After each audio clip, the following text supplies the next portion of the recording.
မြန်မာငွေ6000ခွဲနဲ့နိုင်ဒိုစကင်နှစ်ကောင်ကိုဘယ်လိုမျိုးကုန်းဆင်ရမလဲဆိုတဲ့နည်းလမ်းတွေကိုပြောပြပေးတော့မှာပဲဖြစ်ပါတယ်အဲ့တော့စိတ်ဝင်စားရဆိုရင်တော့ဗီဒီယိုလေးကိုဆုံးဖြတ်ကြည့်ဖို့တော့ကိုပြောချင်ပါတယ်ကျွန်တော်ရဲ့ channel လေးကိုလည်း subscribe လုပ်ထားသေးဘူးဆိုရင် subscribe လုပ်ထားကြဖို့တော့ကိုတောင်းဆိုချင်ပါတယ်ကဲဒါဆိုရင်တော့ဗီဒီယိုလေးကိုဆက်လက်ကြရအောင်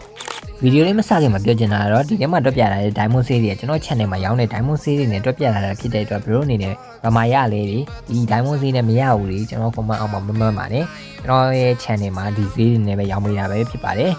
Diamond Series တွေတက်တက်တာနဲ့ယုံကြည်စိတ်ချစွာဝယ်ယူနိုင်ပါတယ်မယုံဆိုရင်တော့ဘရိုကိုယ်တိုင်လာပြီးတော့ဝယ်ယူနိုင်ပါတယ်ကဲဒါဆိုရင်တော့ဗီဒီယိုလေးကိုစလိုက်ကြရအောင်ပထမဆုံးဘရိုအနေနဲ့ကုန်းဆင်းလို့ရမယ့်စကင်ကတော့ဖေးရဲ့စကင်ဖြစ်တဲ့ Gara စကင်ဘရိုအနေနဲ့ daily test တွေလုပ်ပြီးတော့ကုန်းဆင်းလို့ရမှာဖြစ်ပါတယ်အဲ့တော့နောက်တစ်ခါထပ်ပြီးတော့ကုန်းဆင်းမယ်ဆိုရင်တော့ကျွန်တော်ခုနကပြောတဲ့အတိုင်းပဲမြန်မာငွေ6000ခွဲလောက်ကုန်မယ်6000ခွဲဆိုတော့ Neo B စကင်တစ်ကောင်ထပ်တော့ဈေးရတက်တာပါတယ်အဲ့တော့မစိုးဘူးလို့ပြောလို့ရတယ်တန်နေ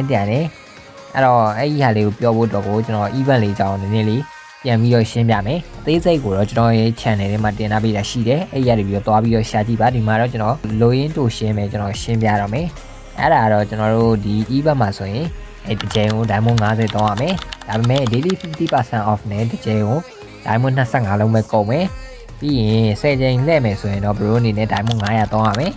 flash stand draw ကိုတော့ bro အနေနဲ့450နဲ့လှည့်လို့ရမှာပဲဖြစ်ပါတယ်ကဲဒါဆိုရင်တော့စကင်အကောင်ကုန်းဆင်းမှုအတွက်ကိုကျွန်တော်ဇေယျလေးနဲ့ပြပေးပါမယ်ဇေယျလေးကတော့ဒီပုံစံတိုင်းလေးပဲဖြစ်ပါတယ်ဇေယျလေးကိုတိုတိုနဲ့ bro အနေနဲ့နားလည်ရလွယ်အောင်ကျွန်တော်လုပ်ပေးတာပါတယ်ဒီ event Neovis event နဲ့တူတာဖြစ်တဲ့အတွက် diamond 3ရတာလည်းတူတယ်လဲရတာလည်းတူတာဖြစ်တဲ့အတွက် bro အနေနဲ့ဒီ event ကို Neovis event မှာကုန်းဆင်းတဲ့အတိုင်းပဲဒီ event မှာလည်းကုန်းဆင်းလို့ရပါတယ်ဒါပေမဲ့တခုခုဒီ event မှာဘာလို့တက်တာလဲဆိုတော့ဒီ event မှာ free token တွေထပ်ပြီးတော့ပေးတာမျိုးရှိပါသေးတယ်အဲကြောင့်မို့ဒီ event ကပို့ပြီးတော့တက်တာပဲဖြစ်ပါတယ်။ကဲဒါဆိုရင်တော့ဒီဇာတ်လေးကိုကျွန်တော်တစ်ချက်လောက်ရှင်းပြပြပါမယ်။ဒီ Naito နဲ့ collaboration လုပ်တဲ့ event က original server ကိုမေလ2ရက်နေ့မှာရောက်ရှိလာမှာဖြစ်ပါတယ်။ free token တွေကတော့မေလ9ရက်နေ့နဲ့မေလ23ရက်နေ့တို့မှာလာမှာပဲဖြစ်ပါတယ်။ free token ကတော့ phase 1 phase 2ဆိုပြီးတော့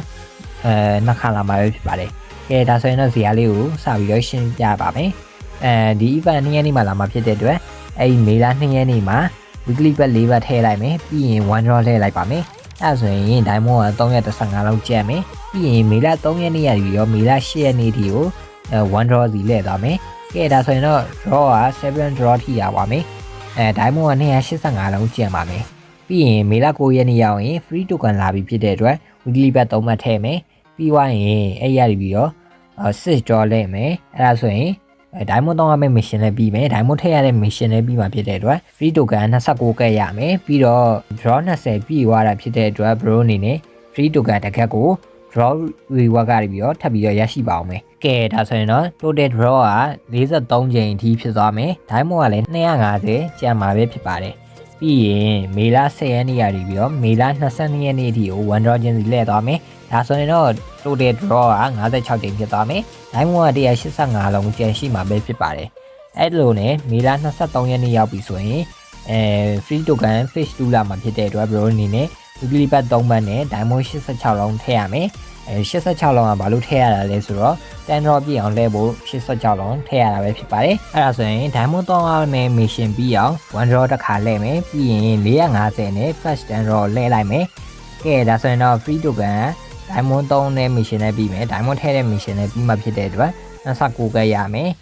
diamond ရေတော့ကတော့36လုံးကျန်မယ် total draw က66ချိန်ကြီးဖြစ်သွားမှာပဲဖြစ်ပါတယ်ပြီးရင် free token တွေရအောင်ပါမယ် free token 10ကက်ကြော်တဲ့အထိရမယ်လို့တော့ကျွန်တော်ကတော့သတင်းရတာပါတယ်အဲ့တော့ bro အနေနဲ့120 draw လှည့်ရမှာဖြစ်တဲ့အတွက်66 draw ဆိုတော့တော်တော်လေးနောက်20ဆိုရင်ရပါပြီ free token လည်း10ကက်ကြော်ရအောင်မှာဖြစ်တဲ့အတွက် bro အနေနဲ့ diamond တွေအလောက်အများကြီးမတောင်းအောင်အဲ့ဒီ weekly pack ကရတဲ့ဟာတွေကိုစောက်ပြီးတော့ပဲ bro အနေနဲ့လှည့်သွားမယ်ဆိုရင်တော့စကင်တစ်ကောင်ကို6000ခွဲနဲ့ရမှာသိကြပါတယ် event ကလည်းအချိန်ကလည်းမိတာဖြစ်တဲ့အတွက် bro အနေနဲ့ AC ပဲတဲ့သွားရုံပဲအဲ့ဒါကဘယ်လောက်ကုန်မလဲဆိုတော့ကျွန်တော်တစ်ချက်တွေ့ပြပေးမယ်ကျွန်တော်သုံးခဲ့တာမေလ2ရက်နေ့မှာ weekly bet 4 bet ပြီးရင်မေလ9ရက်နေ့မှာ weekly bet 3 bet